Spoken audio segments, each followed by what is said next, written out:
भारत के most wanted अपराधी दाऊद इब्राहिम को पाकिस्तान में जहर दिया गया। मुंबई हमलों का गुनाहगार और मोस्ट वांटेड आतंकवादी दाऊद इब्राहिम के बारे में यह खबर है कि पाकिस्तान के कराची शहर, जहां बीते कई सालों से उसने अपना सुरक्षित ठिकाना बना रखा था, में उसके बंगले में ही उसे जहर देकर मारने की कोशिश की गई है। सोशल मीडिया के हवाले से कहा जा रहा है कि कराची में दाऊद को एक अस्पताल में भर्ती कराया गया है। उसकी हालत नाजुक है और डॉक्टर्स की टीम उसके इलाज में जुटी है। हालांकि उसे सामान्य रूप से बीमार होने की बात कहकर अस्पताल में भर्ती कराया गया है।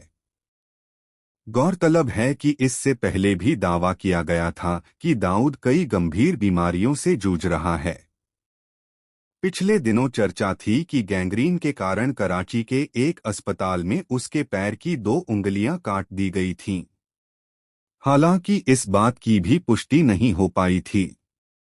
मोस्ट वांटेड आतंकवादी और डी कंपनी का प्रमुख दाऊद इब्राहिम भारत का भगोड़ा है। वह 1993 के मुंबई बम विस्फोटों का मास्टरमाइंड है, जिसमें 250 से अधिक लोगों की जान चली गई और हजारों लोग घायल हो गए। इसके बाद ही उसे भारत का मोस्ट वांटेड आतंकवादी घोषित किया गया था। तब से उसने पाकिस्तान में शरण ले रखी है।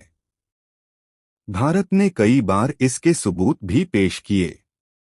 हालांकि पाकिस्तान लगातार उसकी देश में मौजूदगी से इनकार करता रहा है। आखिर किसने ऐसा किया है? वे कौन सी शक्तियां हो सकती हैं जो दाऊद को उसके घर के भीतर जहर दे सकती हैं? इसके पीछे खुद पाकिस्तान की कोई एजेंसी है या फिर भारत और अमेरिका में से किसी का हाथ है? दाऊद इब्राहिम को जहर दिए जाने की बात सामने आने के बाद इसे कुछ लोग बीते करीब 2 वर्षों के दौरान मारे गए पाकिस्तानी आतंकियों से जोड़ रहे हैं। इनमें रियाज अहमद, शाहिद लतीफ, ख्वाजा शाहिद और अबू हंजाला के नाम शामिल हैं। उनमें से कुछ को जहर देकर भी मारा गया है। पाकिस्तान में छिपे ये सभी आतंकवादी भारत की मोस्ट वांटेड लिस्ट में थे। दाऊद भी भारत के लिए मोस्ट वांटेड हैं और उसको भी जहर देने की बात सामने आई है, तो मामले को दूसरे आतंकियों की मौत से जोड़ा जा रहा है। दाऊद इब्राहिम 1993 के मुंबई बम हमले का आरोपी है। अमेरिका ने भी उसे आतंकी घोषित कर रखा है। मुंबई ब्लास्ट के बाद दाऊद भारत से भाग गया था। भारत की खुफिया एजेंसियां दाऊद के ठिकाने के साथ साथ उसकी आवाज तक हासिल कर चुकी हैं। खुफिया एजेंसियां पाकिस्तान में उसके उन ठिकानों तक भी पहुंचीं जिन्हें वह अब तक दुनिया भर से छिपाता रहा है। ज्यादा वक्त नहीं हुआ जब दाऊद की आवाज के आधार पर भारत की एजेंसियां इस नतीजे पर पहुंची थीं कि दाऊद कराची में ही है और वहीं से अपना गैरकानूनी कारोबार चला रहा है। अन्य देशों में छिपे बैठे भारत के दुश्मन चुन चुन कर मारे जा रहे हैं। कुछ दिनों पहले कनाडा ने भारत पर यह आक्षेप लगाया कि अलगाववादी नेता हरदीप सिंह निज्जर, जो एक कनाडाई है, की हत्या भारत ने करवाई है। भारत और कनाडा के बीच काफी अच्छी दोस्ती थी, लेकिन अब अलगाववादी हरदीप सिंह निज्जर की हत्या के मामले ने माहौल पूरी तरह से बदल कर रख दिया है। दोनों देशों के रिश्तों में तनाव चरम पर है।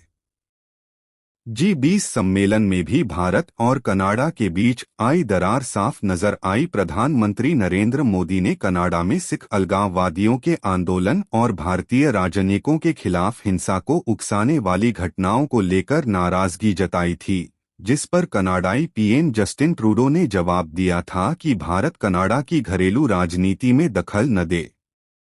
G20 समिट के बाद जस्टिन ट्रूडो 12 सितंबर को कनाडा वापस गए और जैसे ही वे अपने देश पहुंचे, वहां से खबर आई कि कनाडा ने भारत के साथ ट्रेड मिशन को रोक दिया है।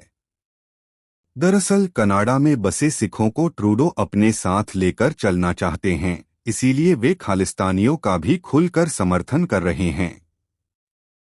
खालिस्तान समर्थकों ने निज्जर की हत्या के खिलाफ कनाडा के टोरंटो और लंदन, मेलबर्न सहित सैन फ्रांसिस्को जैसे कई शहरों में प्रदर्शन किए।